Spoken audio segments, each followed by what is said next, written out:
The Wanderer's Notebook, Volume 1, by Christopher Emrys. Copyright 2020, all rights reserved. Shattered Alliances. Neiltir plus 637 ER. Calder, the gray-haired dwarf, sat down on a large rock several yards from a wall of mist that rose into the sky to meet the dark gray clouds covering the land. The rock was solid and stable on the hard ground beneath, and it fit firmly into the tree that had grown around it. He could sit on this rock with his back to the tree, keeping one eye on the mist and the other on the rolling forested hills to the west. The sprawling land between the forest and the mist wall was covered with dirt and rocks. He looked up and watched the setting sun illuminate the contours of the hills. Though he couldn't see the forested hills from where he sat, he knew they gave way to a land of hills and streams that had been cultivated into farmland by the hill dwarves. Calder reached into his pack, pulled out a stale chunk of bread, and sighed as he looked at it. He missed the fruit from the trees and the berries from the vineyards. Ever since the goblins had arrived, the hill dwarves found themselves losing farmland at an alarming rate. To see the devastation afterward, the trampled crops, the charred and barren trees, one would think the goblins thrived on destruction in and of itself. No one ever saw them looting or eating what the dwarves had so lovingly cultivated, but Calder reasoned that this was merely a chance lack of observation. Calder pulled his cloak tighter around him and glanced over at the mist wall. He knew this was where he was supposed to wait for the mist-walkers, but he was always uneasy around the wall. An expedition had once set out into the mist to explore, only to have one lone survivor come running back, babbling about creatures of pure darkness, with glowing eyes and endless appetites. He shook his head to clear away the mental images that were giving strength to his fear, and took a bite from the stale loaf. The distraction worked. Calder was one of the dwarves of the forest, more prone to wandering than his hill dwarf cousins. He was one of the few that had spent many years developing the mental abilities that allowed him to communicate with the Mistwalkers, even though they were far away. The hill dwarves did not like being near the mist wall, so not only was it his job to play messenger, but he was also responsible for sitting and waiting in the cold for the elves to show up. Calder looked around to make sure that everything was clear and then closed his eyes and reached out with his mind. Where are you? The sun is setting and travel will be much less safe the darker it gets. Nothing. Calder sighed and hopped off the rock, preferring to be already on his feet and ready to move if anything were to attack. He began to pace back and forth along the hard-packed earth. The dwarf turned to look out across the clearing toward the edge of the forest. He couldn't see any signs of movement and hoped it stayed that way. A gentle breeze grazed the back of his mind, and he spun around to face the mist. Out strode three tall figures dressed in chainmail. The first elf was a male whose face showed lines of sorrow, yet whose expression was friendly. His hair was white and roughly shoulder-length, tucked behind his pointed ears. His clothes were various shades of gray and white, his demeanor that of a scholar more than a warrior. The second was a female with long dark hair tied back in a braid. She wore greens and browns over her chainmail, carried her bow at the ready, and constantly turned her head and eyes to take in everything around her. While the first had his focus on the dwarf, Calder could tell that the second had her attention on everything else. The third and last figure seemed to be the youngest, though it was sometimes hard to tell with the elves. He was dressed entirely in black, with a shirt of mail under his black surcoat. The handles of two short swords protruded over his shoulders. His hair was black, nearly shoulder-length, and he walked with his head somewhat bowed, as if he was depressed or bored. The lead elf knelt in front of Calder so that they could more closely look at each other in the eye. He then greeted Calder in the dwarfish language. "Thank you for waiting, my friend. I am Buriad, the female is Adarin, and the young one is Talvrin." Calder smiled and bowed to the elf. It was no trouble. Now let us be on our way to the fortress. Calder led the three elves through the forest, on their way to the fortress. To aid in their stealth, he communicated silently to his guests as they went, so as to best bring them up to speed. 350 years ago, the dwarves traveled through a sphinx gate deep in the mountains and began to settle this land. The mountain dwarves stayed in the northern mountain ranges. The hill dwarves cultivated the rolling hills to the south, and the forest dwarves mostly disappeared into the forests south of the hills. The forest dwarves discovered another sphinx gate to the far south. 10 years later, the goblin hordes swarmed through and destroyed the gate guardians. Since then, they've been pushing us north toward the mountains. The winter has iced over the passes in the mountains, and soon we shall be crushed against the frozen rocks. When they arrived at the fortress a few days later, they were brought before the dwarf lord in charge of the land. His unpleasant disposition was etched in every line of his face, as Calder led the elves before him. Styria the dwarf lord sat on a throne at the far end of the wooden great hall. On either side sat his chief advisers, equally distrusting and unsatisfied, though not as old as their liege. Do the elves think us so weak that only 3 of them can accomplish what hundreds of dwarves have failed to do? Asked Cole, the black-haired dwarf on the lord's right, as he tugged at his beard. Perhaps the elves merely don't care enough about our survival to send more than 3 of themselves, suggested Ildhar, the red-haired dwarf on the lord's left, as he gently stroked his beard. Calder's gray brows furrowed in irritation. He stepped forward to speak to the dwarf lord, but was interrupted. "My esteemed dwarves," said Buriad, as he knelt and bowed before them, "we elves are not the most prolific of species, and have grown accustomed to accomplishing much with as few as possible. We are here to aid your efforts, not to replace or overshadow them." Styria snorted and stroked his beard that was black streaked with gray. "Welcome, O ageless wanderers. Make yourselves at home this night, for tomorrow you march to survey the enemy."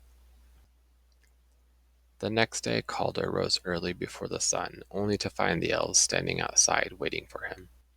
The 4 made their way through the mostly deserted fields and into the forest beyond.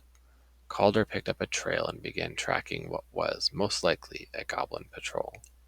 He noticed that the female elf seemed to be tracing the trail farther into the distance than his old eyes could see, but she kept quiet. The old dwarf grunted and kept going. It was most likely her way of showing him respect and not trying to overshadow him, but he still felt pangs of jealousy at his own limitations. After some time, they crept up a small rise, keeping themselves low to the ground. As they peered around the trees and over the edge, they saw the goblin camp.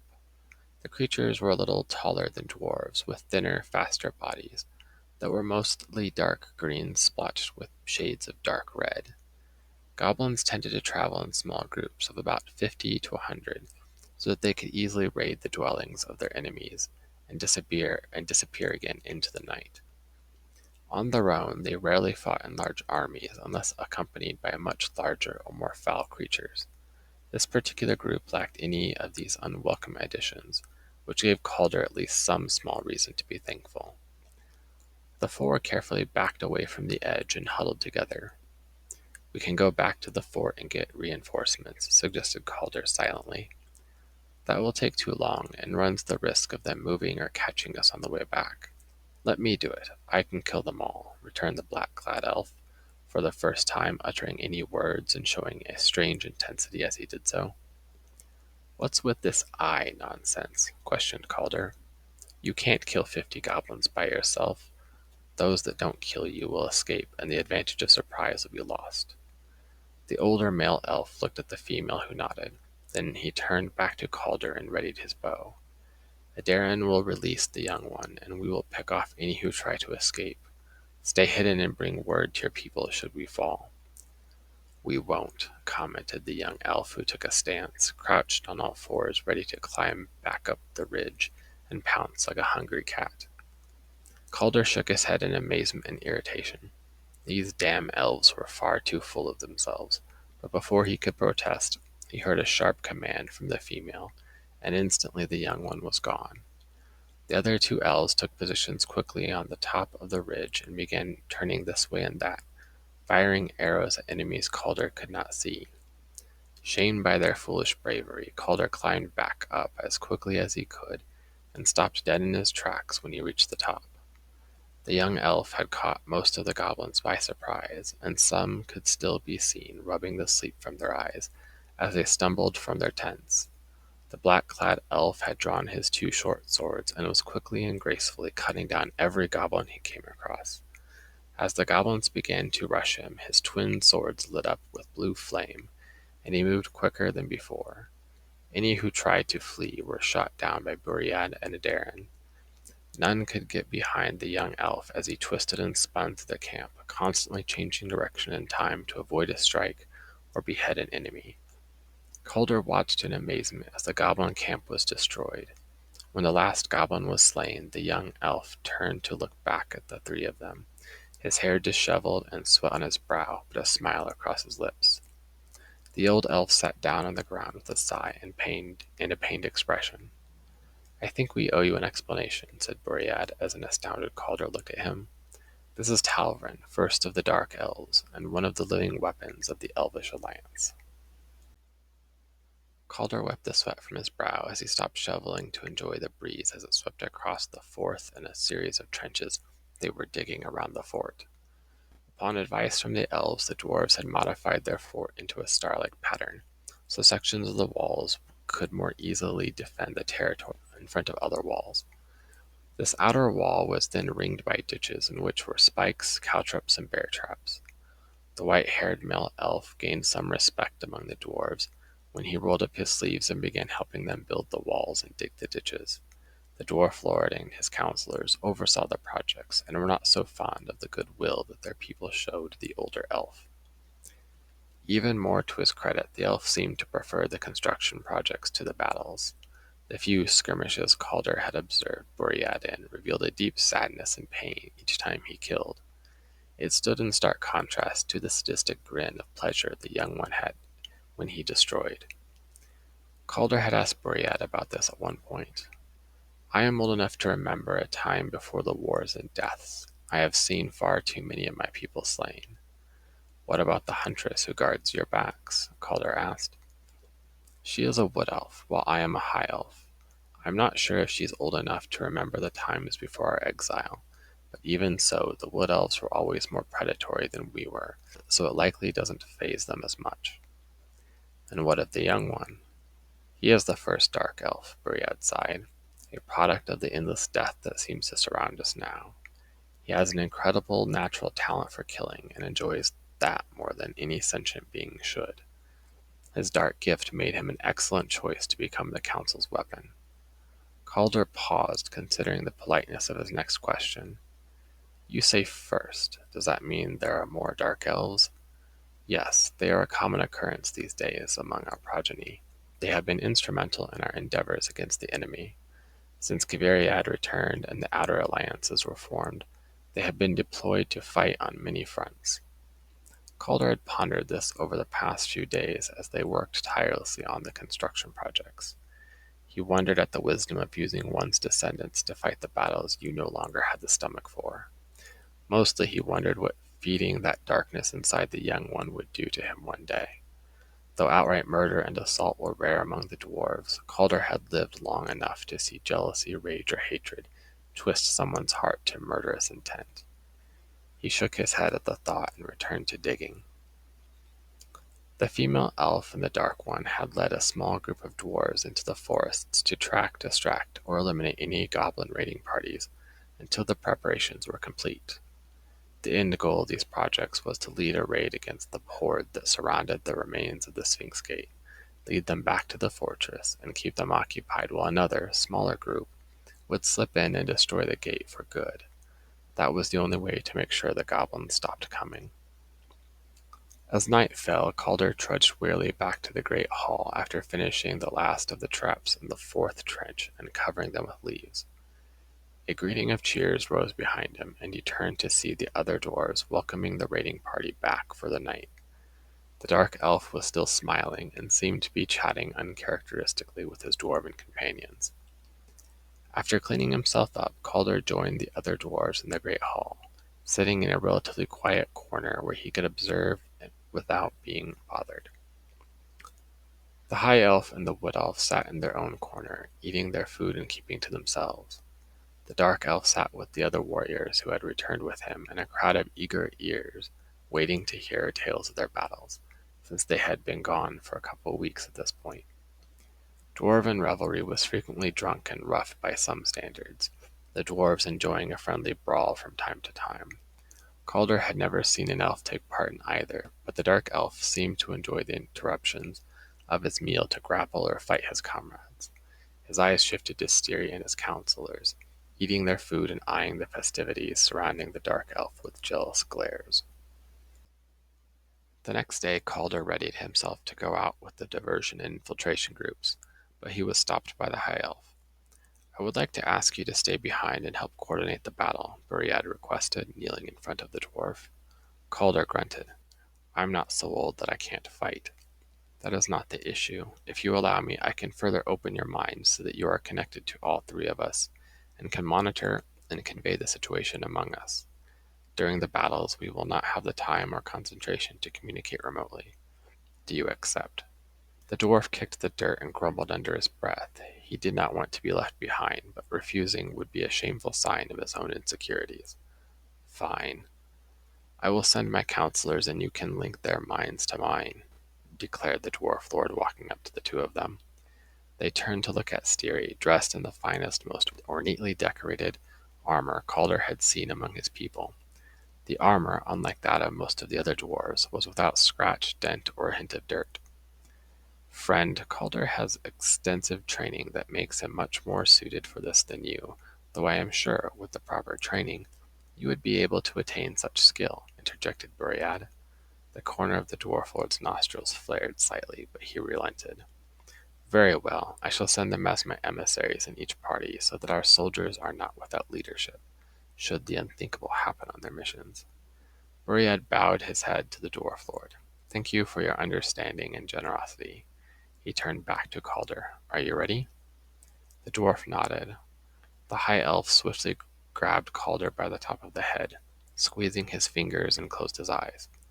The dwarf's mind erupted into a chaos of visions. The view from the top of the walls looking down on the ground, a group of dwarves readying to leave through the main gate, and an agonized old dwarf collapsing to his knees. Slowly the pain subsided and his vision returned to the world before him. The high elf opened his eyes and released him. "Stay away from the main fight so you can concentrate," Buriad instructed. "If any of our missions fail, let the dwarf lord know so the plans can be modified." Calder mumbled while rubbing his head and wandered off to find a place to sit down. He could feel Styria's gaze on his back and the gentle breeze moving around him. Calder alternated between watching through the eyes of the Wood Elf and the High Elf as they led their respective missions. Adarin led a group of dwarves in a straightforward march to the broken Sphinx Gate, while Buriad led another group in a wide arc to arrive at the east side of the gate. Both groups rode ponies to quicken their pace, though they did not push them hard so they'd have strength and speed left over for the next part of the plan. Their journeys were uneventful, yet Calder couldn't help but feel the adrenaline begin to pump through him the closer they got. If they were attacked or spotted before they reached their targets, then the whole plan would collapse. Adarin and her team reached their destination and hid behind the trees, having left their ponies several hundred yards behind. She looked out into the distance, and Calder saw the ruins of the gate surrounded by the camp of the enemy. A few patrols could be seen standing idly here and there. His vision shifted to Buriad, taking a similar position on foot, with his team far to the east and even farther from the camp. Calder watched as Adarin stepped from behind a tree, notched her first arrow, and released in one smooth motion. The goblin lookout dropped dead. She turned and repeated this process 3 more times, eliminating the closest lookouts before turning and motioning to the dwarves to follow her. They approached the enemy camp, and Calder could see in amazing clarity the goblins, trolls, and wyverns milling about the camp in a large clearing that had been cut and smashed out of the surrounding forest. The green and red goblins patrolled the camp. The wyverns, dragon-like creatures with 2 wings, 2 hind limbs, and a tail, appeared to be grazing on a recent kill. The large, misshapen trolls mostly sat in tents or under awnings, lest the thick haze of clouds overhead should part and the sun turn them to stone. Calder hadn't realized how strong this group was, but he sensed no surprise from the wood elf. She fired 10 swift shots into the camp, dropping 10 goblins in swift succession. A roar arose amid the enemy, and the trolls, goblins, and wyverns turned their attention toward the group, rushing forward to destroy them. The dwarves readied small crossbows and fired once the first goblins were in range. The wood elf took several carefully aimed shots, blinding the first 2 trolls and a wyvern. The enemy was then split between those having to deal with their blind, flailing companions and those still running for their weapons and armor. Adarin and her group took advantage of this and retreated. They stopped just within sight of the nearest goblins and reloaded their crossbows, preparing to fight again. The goblins slowed as they approached crossbow bolt range and sent the trolls and wyverns ahead of them. The trees were too close together for the wyverns to take to the air, but they were still dangerous on the ground. Adarin raised her bow quickly to blind the nearest ones when a large object crashed through the branches overhead. She barely dodged a wyvern that had dived straight through the branches and into the ground. Dwarves were knocked aside as the creature flailed its wings and tail. They righted themselves as quickly as they could and fired their crossbow bolts into the creature. The nearest dwarves rushed forward and finished it off with their axes and warhammers. Calder saw the elf's vision spin back toward a rushing sound to see goblins starting to run at them as soon as the crossbows had been released. The elf shouted a command, and the dwarves took off as fast as they could. She stood her ground and began picking off as many goblins as she could before they got too close. At the last moment possible, she turned and ran. The wood elf and her companions continued running, stopping only to shoot arrows or throw hatchets at their pursuers. The distance between them quickly diminished as the dwarves could not run as fast as their enemies. They barely managed to make it to the ponies they left tied along the path. Once mounted, they were able to pick up speed and put more distance between them and the foul creatures. Calder's attention slammed back into his immediate surroundings. "The decoy mission has been successful," he shouted up to the troops on the walls. The dark elf's head snapped up from staring at the ground, and he looked intently at the forest edge. The dwarf lord shouted orders and made his way up to the top of the wall. Calder focused as the world around him faded into the edge of a wide clearing with abandoned tents and campfires, surrounding the ruins of the shattered Sphinx Gate. Boread led the dwarves quietly into the camp, his sword drawn and ready. They checked every tent as they went, though they only had to slay a handful of goblins. Everyone's head was on a swivel, their eyes darting from one shadow or corner to the next, waiting for as of yet unseen enemies to attack. The center of the camp left a wide circle around the broken Sphinx Gate. Boread watched the dwarves reach out in wonder at the shattered gate guardians. They had been made of a kind of stone that contained a high concentration of various metals, giving them a unique hue and texture. He could make out just enough details from the broken stones to account for the 4 griffins and 3 sphinxes that usually guarded the gate. Calder had never seen the gate guardians shattered before, but he sensed concern and familiarity with the sight from the elf. It was said these apparent statues would come to life to prevent armies entering or leaving a gate. Boread searched through the rubble until he found the shattered heads of the sphinxes. The blue crystal eyes were gone, as were the red ones from the griffins. He made his way to the gate's main platform that stood as a large round disc composed of 15 concentric metal rings. Each ring was engraved with various symbols from a language that had yet to be identified.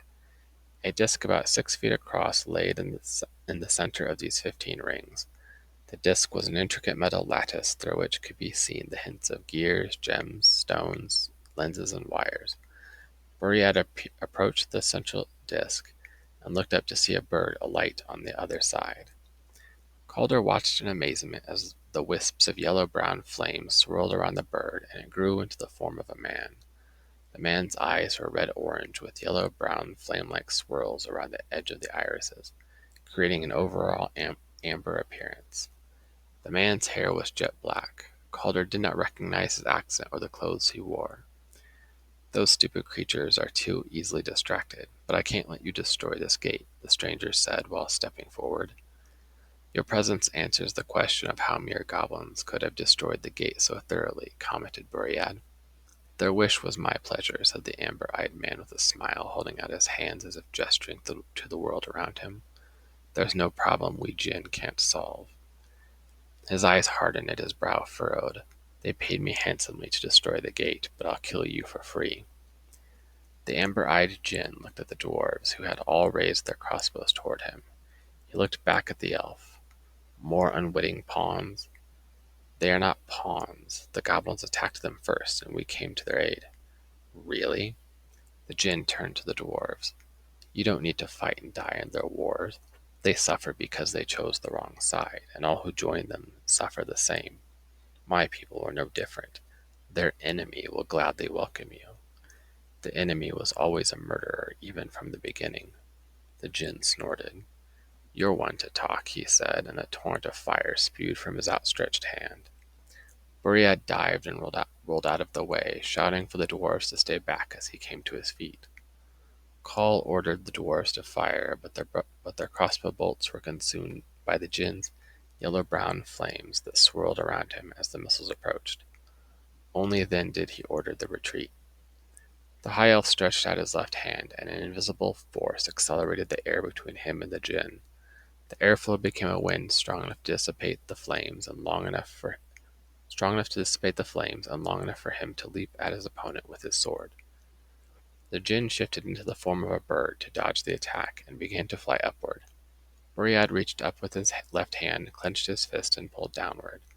The bird slammed into the ground and shifted back into the form of a man. He reached out toward Boread, but the elf stepped on his hand and put his blade to the Jinn's throat. Please surrender. I have no desire to slay you, he pleaded. The Jinn looked up with a smile. I doubt that. I will never stop trying to kill your people for what they did to mine. And even if you kill me, you won't be able to stop the inevitable. Boread heard a click and turned to see a device that had been hidden by the rubble. Its gears began to whir, and the rings of the gate began to spin and lock into place. He slammed his sword straight down through the Jinn's throat until it was firmly embedded in the earth. Not turning to see the results, he leapt toward the device, his hand outstretched to stop it. But it was too late. The last ring clicked into place, and the gate began to hum. Get as far away from here as you can, and don't look back, he shouted as he rushed to the center of the gate. A small orb of swirling colors began to form in the center of the main disc. Boread quickly knelt down beside it and placed his right palm over the disc. Calder's view of the events turned black as Boread closed his eyes, though he was sure he saw a brief glimpse of white light shining out from under the elf's hands just before his eyes shut. A moment passed and Calder could see the silhouette of the elf's hand, though everything was tinted slightly red with very thin red lines. It took him a moment to realize that the light had become so bright that he was seeing the elf's hand through his eyelids. A moment later, everything went blindingly white. Calder closed his eyes and covered them with his hands reflexively before realizing that such efforts could not shield his mind's eye. The light faded and Calder could see the elf's vision attempt to return, but everything was faint and out of focus, even though his eyes seemed to be open. He got the impression that the elf had collapsed onto his knees and had hunched forward. Several minutes passed before the sounds of dwarven footsteps reached the elf's ears. He destroyed the portal generator, said one dwarf in amazement. Turned it to slag, whispered another. A set of footsteps approached closer than the others, and Calder could hear the voice of Cole to his left. The Jinn claimed that your kind brought this war on them, and you have this type of power, but you refuse to use it, seethed the dwarf. You risked our lives needlessly. It's not like that, the elf struggled to say, weakly raising his torso and turning toward the dwarf, who now came slightly more into focus. The enemy has twisted. Enough of your elvish lies, interrupted the dwarf. We will not be your pawns any longer, nor will you get the chance to use this power against us. A vague shadow shifted in the elf's vision, and Calder's connection shattered abruptly. He doubled over and vomited on the ground. A horn blared, signaling the arrival of the decoy squad, and a guard rushed over to his side. Were they able to get to the gate? Calder closed his eyes, trying to will the nausea away. Yes, it is destroyed, he choked out before stumbling away from the walls to find a place to rest. Tears streamed down his face, while the vile urge to vomit at the back of his throat was mixed with a tightening of sorrow. He knew what had happened. He could hear the gates opening and the decoy squad returning, but he also knew that now was not the time. The elves would learn the truth, but first they must survive the battle. Calder stumbled along until he found a small shed filled with hay for the ponies. He collapsed into the pile and let his mind drift into oblivion. Calder's restless sleep was filled with images from the battle. His vision rose swiftly up the steps to reach the wall, focusing momentarily on the dark elf stationed there. Calder could see the wood elf reach the top of the wall, look at the dark elf, and say something in Elvish. The dark elf's gaze shifted back to the forest edge as the goblins and trolls burst forth. He could hear the wood elf shouting orders to the dwarves to ready ballistas that had been set up on the inner corners of the spiked fortress walls. A moment later, Wyvern stepped out of the tree line and took flight. There were only 5 left after the decoy's previous battle, and as they flew up, the ballistas fired. Calder tossed and turned as he watched the large bolts soar through the air toward the wyverns that focused mostly on gaining altitude. 3 were slain. The 2 remaining wyverns swept in great arcs until they came at the ballistas from the sides, while the dwarves struggled to reload and rotate them. Darren shouted for the dwarves to focus on the one coming from the east, while she and the young one took the one from the west. The dark elf readied his own bow and waited for the wyvern to come into range. As soon as it did, he released, as did Adarin. The arrows of both elves pierced the eyes of the wyvern.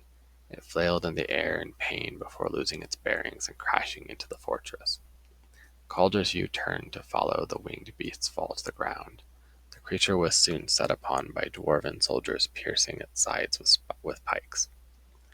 Calder's sleeping body thrashed as he looked quickly to the far side of the fortress in time to see the other wyvern crashing into the ground outside the walls, its wings torn to shreds by the dwarves' crossbow bolts. The ballista had been reloaded and now fired down to the creature, impaling it to the ground. Ignoring the screams of the dying monsters and the cheers of the dwarves, the dark elf turned back toward the approaching army. By now the goblins and the handful of trolls had discovered the spikes in the trenches surrounding the fort. Those who came second found a quick solution to the hazardous terrain: stomped their wounded allies into the ground so that their corpses could be used to safely bridge the gap, while the trolls leaped from one ridge to the next, or at least tried their best. Orders were shouted and ballistas were aimed down toward the advancing trolls. Some shots were successful, but some missed. 2 trolls made it between 2 spikes in the fortress walls formation, placing them too close for the ballistas to hit them. The dwarves surged along the walls and readied their crossbows. They fired and reloaded as quickly as they could, but the trolls rushed the inner meeting of the wall spikes. The great beast grasped, tore, and beat at the wall. The dark elf rushed to the edge of the wall and stopped. He looked at the wood elf who shouted a command, and he leaped from the wall, drawing his swords in midair. As he descended toward the first troll, he flipped the blades so that they pointed down as if to stab, and then they burst into blue flame. The burning blade sunk deep into the back and shoulders of the first troll. As it staggered backward and tried to reach for him, the dark elf shifted his weight to the left, freed the blade in his right hand, and sank it into the troll's skull. He barely managed to avoid being crushed as the lifeless creature fell backward to the ground.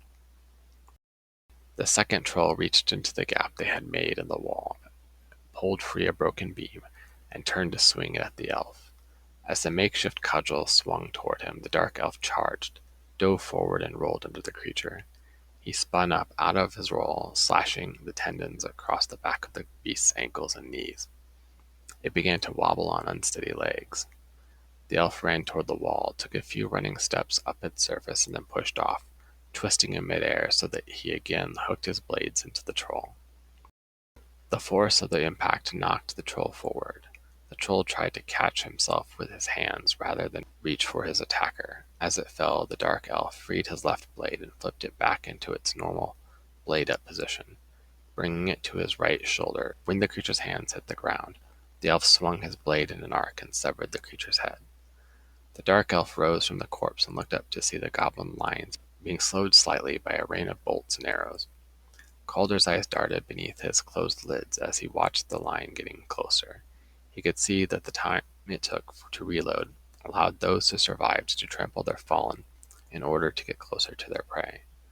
The dark elf rushed forward to meet the first of the goblins to approach the gap. Calder wondered if it was a strategy to keep them away from the breach as long as possible, or if it was merely the young elf's desire to kill that motivated him. The elf sliced and turned, twisted and spun, stabbed and cut as the goblins kept charging. A few moments later a shout arose behind him, and the sound of heavily armored dwarves could be heard running up to aid him, having been inspired by his bravery. Calder lost track of how many the dark elf killed, or even which way he was facing in regard to the lay of the land. All he saw was enemy after enemy cut and pierced by the blue flames surrounding the elf's blades. The chaos stopped, and the elf came to a sudden halt as a hand grasped his shoulder and the wood elf's voice uttered an elvish command. He seemed to stagger slightly, as if the momentum of his body and mind had been so caught up in the battle that he was unable to stop their forward momentum. The dwarves cheered as the remaining enemies scattered. They were diminished greatly, with no way of gaining reinforcements through the Sphinx Gate. Calder shifted unpleasantly in his sleep, and his vision shifted to that of the wood elf as she made her way back into the fortress. The dwarf lord stopped her and asked about the burning blades and how such things could be crafted. The flames cannot be separated from the wielder, was her only reply before continuing on. The battle over and the dwarven settlement relatively safe, Calder finally felt himself relax and release his grip on the elves' minds. Darkness greeted Calder's eyes as they opened slowly. His head and stomach felt better, but his joints were now stiff and sore from laying awkwardly in the pile of hay for so long. With a grimace and a groan, he heaved himself to his feet and rubbed his neck. He made his way back to the great hall with a somewhat unsteady gait as his stiff joints reluctantly allowed him to move. He wandered through the kitchens and into the great hall via the side entrance. Huddled near the throne were the dwarf lord and his two counselors. They were examining something between them. "Are you sure they won't wake up?" said the black-bearded one. "I told you they'll be out for days. The poison induces an almost death-like sleep from which they can only be awakened by the antidote," replied Ildhar. The dwarf lord examined something in his hands. "We may not be able to obtain the secret of Boread's power, but we can at least obtain the secret behind these blades." He stretched out his arm and made several slashes and stabs with a familiar-looking short sword. The blades remained as plain, well-crafted steel without a trace of blue flame. "What did you do?" asked Calder as he stepped into the light. The three dwarves turned to look at him with surprise that quickly turned to glares. "We must not be dependent on or trust the elves," said Ildhar. "They use us as pawns in their great wars," said Cole. "We shall either decipher their secrets or pry them out," declared the dwarf lord, as he closely examined the swords for markings and mechanisms. He turned to his counselors. "Even as they sleep, I want them bound and taken to the dungeon. We will start with the young one first. Take only the most loyal guards with you. The young one seems especially to have bewitched many of our kin." The two counselors bowed to their lord. A loud bang drew all attention to the doors of the great hall as one of the dwarf guards came flying through. The now open doorway was quickly darkened by the figure of the dark elf as he strode toward the three. Calder stepped back to separate himself from them. The dark elf carried the dwarf guard's axe in his right hand. He clenched his fist around the wooden handle, and the whole axe burst into blue flame.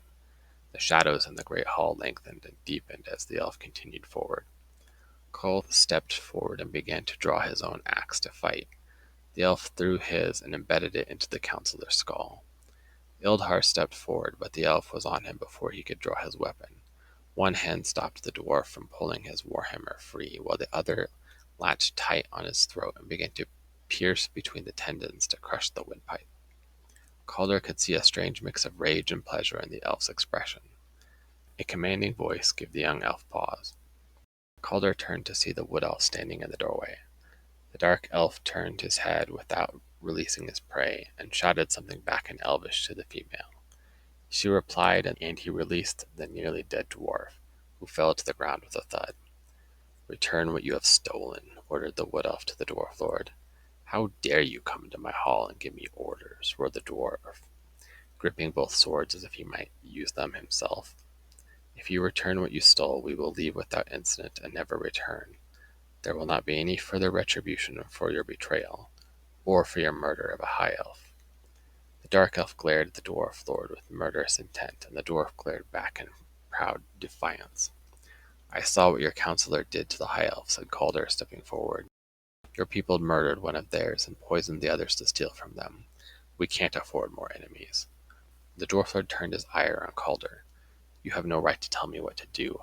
I am lord of this hall and of these lands. My authority is absolute, and no one, not some damned elf or self-important forest trash, will defy me." Calder's anger rose within him, and he stepped forward, slamming his foot into the cold earth and bellowing as he did, "Enough!" The ground beneath the dwarf lord shook, and he fell to his knees with a gasp as his eyes widened. Calder took advantage of his shock to relieve him of the swords. He returned them to the dark elf, bowing his head and uttering an apology as he did so. The wood elf thanked him, and the two elves turned and left in silence. Once they were both gone from the great hall, Calder turned to the fallen dwarf lord. There were ways to rightfully depose him within their culture, but Calder did not look forward to it. He was getting too old for this. The old dwarf approached the dwarf lord, reached out, grabbed him by the hair, and dragged him from the great hall. The dwarf lord tried to struggle, but Calder was firmly rooted to the earth with each step he took. He hoped his people would understand that the dwarves as a whole would not suffer for the mistakes of a few.